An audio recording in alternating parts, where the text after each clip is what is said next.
एक दफ़ा एक आजकर ही एक राजनपुर गांव में एक गरीब किसाना व उसकी बीवी और उसका बेटा रहता था। इस किसान के बेटे को पढ़ने लिखने का बहुत शौक था। इस किसान का बेटा पढ़ लिखकर पुलिस में बड़ा ऑफिसर बनना चाहता था। इस किसान की बीवी अक्सर बीमार रहती थी और उसके पास सिर्फ थोड़ी सी ज़मीन थी। इस ज़मीन के अलावा इस किसान के पास और कोई आमदनी का जरिया नहीं था। इस थोड़ी सी ज़मीन की आमदनी से नहतवास की बीवी की दवाती थी और नहियास के बेटे की स्कूल फीस पूरी होती थी।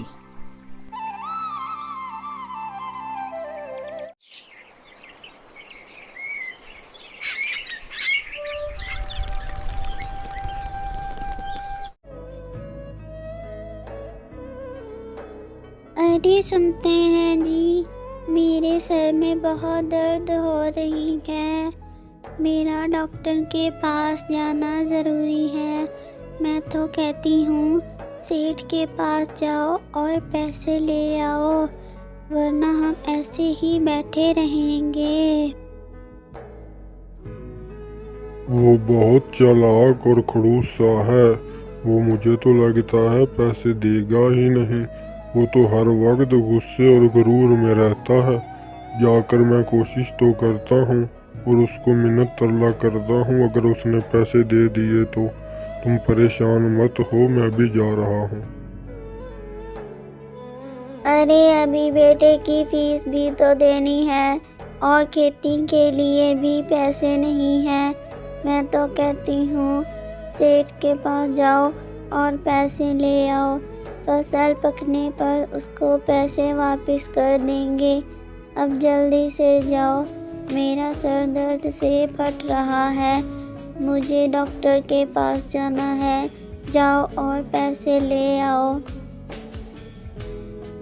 हाँ, मैं जाकर कोशिश तो करता हूँ ना। बेटे की फीस भी भर लेंगे और खेती पे भी खर्चा कर देंगे। और जब फसल पकेगी तो मैं उसको कहूँगा मैं तुम्हें पैसे लौटा दूँगा। और अगर उसने इनकार किया तो उसको कहूँगा कि मैं तुम्हें डबल पैसे लौटा दूँगा। इसके अलावा हमारे पास कोई और रास्ता नहीं है। अब मैं जाता हूँ, तुम ध्यान रखो अपना।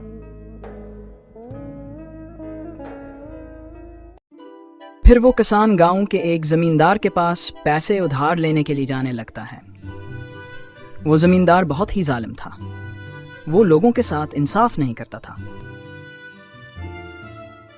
क्या हाल है सेठ साहब? उम्मीद करता हूँ आपकी तबीयत अब ठीक होगी। मैंने सुना था कि आपकी तबीयत बहुत ज़्यादा ख़राब है। मैंने सोचा पता ही कर रहा हूँ क्या बात है। अब तो अच्छी नज़र आ रही है। अच्छा, वो मैं आपसे एक काम लेने आया हूँ। वो मुझे कुछ पैसे उधार चाहिए थे। अगर आप दे देते तो बहुत अच्छा हो जाता। मेरी बीवी बहुत दिनों से बीमार है। मैंने उसकी दवाई लेनी है और फसल पकने पर लौटा दूँगा वापस। अले अले, मैंने ठेका उठा रखा है तुम लोगों का। जिसको देखो मेरे पास मुंह उठा के चला आता है। चौधरी साहब पैसे दे दो, पैसे दे दो। वो मैं किधर से पैसे ले खड़ा हूँ इतने? मुझे क्या फायदा होगा तुम्हें पैसे देकर? मेरे पास तो कोई पैसे ऐसे नहीं है। चलो भाग जाओ इधर से। आ जाते हैं मुंह उठा के, पैसे दे दो, पैसे दे दो। मैं किधर से लेकर आऊं पैसे इतने लेकर, बताओ मुझे तुम। जिमीदार साहब, यकीन करें मेरी बहुत ही ज़्यादा मजबूरी है। आप मुझे पैसे दे दें, मैं आपको डबल पैसे वापस कर दूंगा, साथ में सूद भी। मैंने अपनी बीवी की भी दवाई लेनी है और बच्चे की फीस भी देनी है। मैं इस वक्त बहुत ही ज़्यादा मुश्किल में हूँ। मेहरबानी करके मेरी मदद कर दें, मुझे खाली हाथ वापस ना भेजें। आपके पास कुछ ना कुछ पैसे रखे होंगे, आप वो मुझे दे दें और जैसे ही फसल पकेगी मैं आपको आपके पैसे लौटा दूंगा। मेहरबानी करके मेरी मदद करें आप। अले अले, ठीक है, ये बात तो तुम ठीक कर रहे हो। कारोबार में तो मुझे नुकसान भी हो सकता है, ये बात ठीक है तुम्हारी। मुझे साथ में सूद भी वापस करना पड़ेगा तुम्हें, ठीक है ना? मुझे ज़रूर 1 साल बाद मेरा कर्जा भी लौटा देना और साथ में मुनाफा भी। इसको सूद नहीं पागल, इसको मुनाफा बोलते हैं। जल्दी जल्दी आप पैसे ले जाओ और 1 साल बाद मुझे लौटा देना पैसे वापस। अगर तुमने वापस नहीं पैसे लौटाए तो तुम्हारे साथ अच्छा नहीं होगा।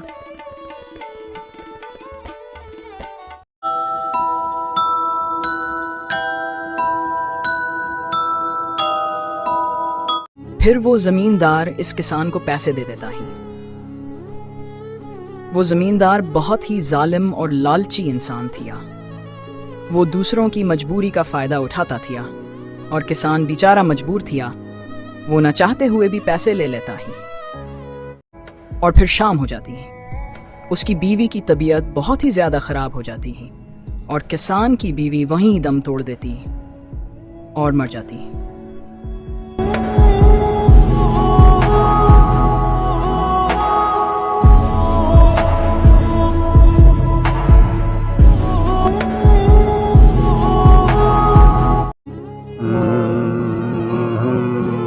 तुम क्यों हमें छोड़कर चली गई हो?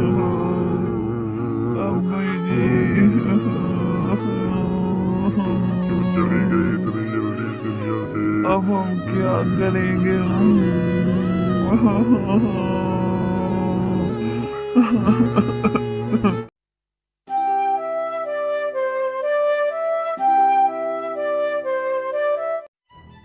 और फिर सुबह सुबह वो किसान खेतों की तरफ जाने लगता ही, हल चलाने के लिए।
मैंने तो फसल बीज कर अपना सारा काम मुकम्मल कर लिया है।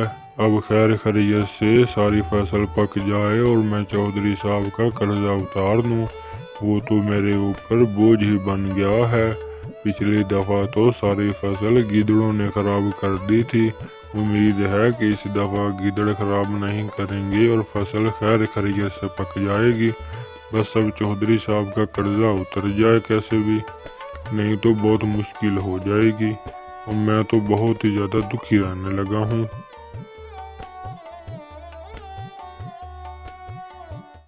फिर वो किसान घर की तरफ जाने लगता ही। वो किसान बेचारा बहुत ही दुखी रहने लगा था। वो बहुत ही अकेलापन महसूस करता था।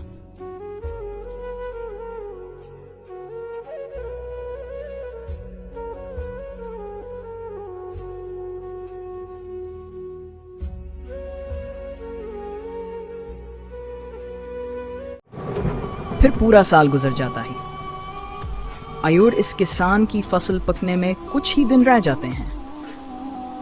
और मौसम अचानक एक दिन बहुत ही ज्यादा खराब हो जाता है और बहुत ही तेज बारिश होने लगती है। सारी रात बारिश पकी हुई फसल के ऊपर पड़ती रहती है और बारिश की वजह से वो सारी की सारी फसल तबाह हो जाती है और इस किसान की मेहनत पे पानी फिर जाता है।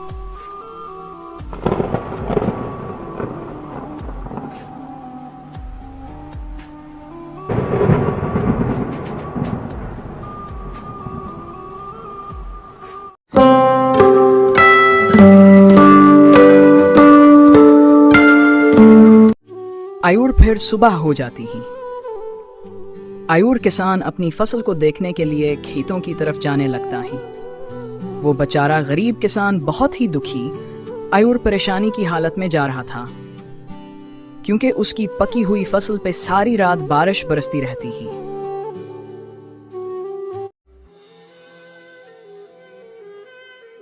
मेरी तो सारी फसल तबाह होगी। अब मैं क्या करूँगा, कहाँ जाऊँगा? मुझसे क्या गलती हो गई थी जो मेरी सारी फसल तबाह हो गई? मैं तो बर्बाद हो गया, मैं तो लुट गया। मैं कहाँ जाऊँगा, क्या करूँगा? बेटे की फीस कैसे भरूँगा मैं? ज़िम्मेदार तो बहुत ही ज़्यादा जालिम है। मैंने अगर उसका कर्जा वापस ना किया वो तो मुझे जान से ही मार डालेगा। अब मैं क्या करूँगा, कहाँ जाऊँगा? ज़िम्मेदार का कर्जा कैसे वापस करूँगा मैं? वो किसान बहुत ही ज्यादा दुखी हो जाता ही फसल को देखकर। एवर परेशान होकर जमींदार के पास जाने लगता ही, जिस जमींदार से उसने कर्जा लिया थी।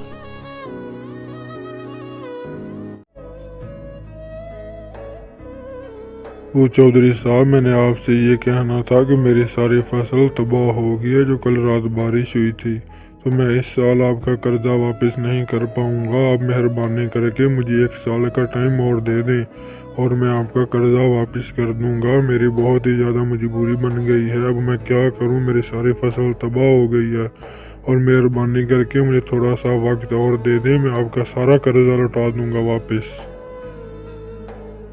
ओ चाचा भाग जा इधर से। मैं किधर से तुझे 1 साल का टाइम दे दूं? मेरी बात कान खोल के सुन ले। तेरे पास सिर्फ और सिर्फ 12 बजे का टाइम है। अगर रात 12 बजे तूने मुझे पैसे ना लौटाए तो मैं तेरी टांगें तोड़ दूंगा और हड्डियां भी। चल अब भाग जा इधर से। बड़ा यहाँ 1 साल का टाइम और लेने वाला तो बड़ा। किसान बेचारा चुपचाप वहीं से वापस जाने लगता ही। आयुर परेशान हो जाता ही, अब कर्जा कैसे वापस करूंगा? आयुर फिर रात होते ही वो गांव छोड़कर भाग जाते हैं।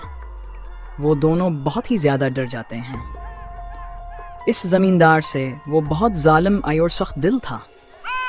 इनको डर था वो हमें कहीं मार ही न दे। वो अपना जरूरत का सामान लेकर गांव छोड़ देते हैं।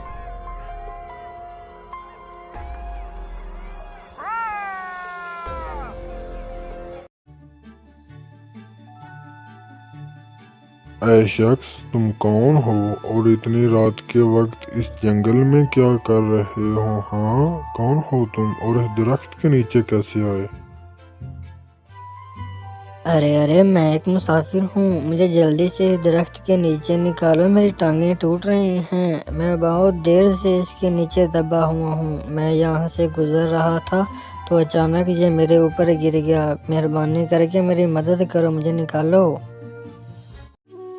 अरे आप लोगों का बहुत बहुत शुक्रिया। मैं एक बहुत ही ज़्यादा अमीर शख्स हूँ। ये जो हीरा पड़ा है ना, ये मेरा ही हीरा है। ये तुम लोग उठा लो, तुम लोग भी अमीर हो जाओगे। बहुत बहुत मेहरबानी। अब मैं चलता हूँ, अपना ख्याल रखना तुम। वो दोनों घर से भाग चुके हैं।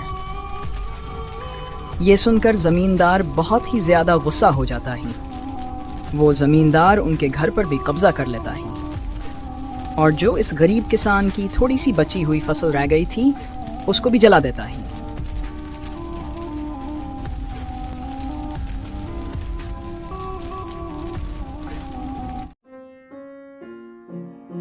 फिर वो किसान बहुत ही ज्यादा अमीर बन जाता है, उस हेरा को बचकर, और कहूं का सबसे बड़ा जमींदार बन जाता है।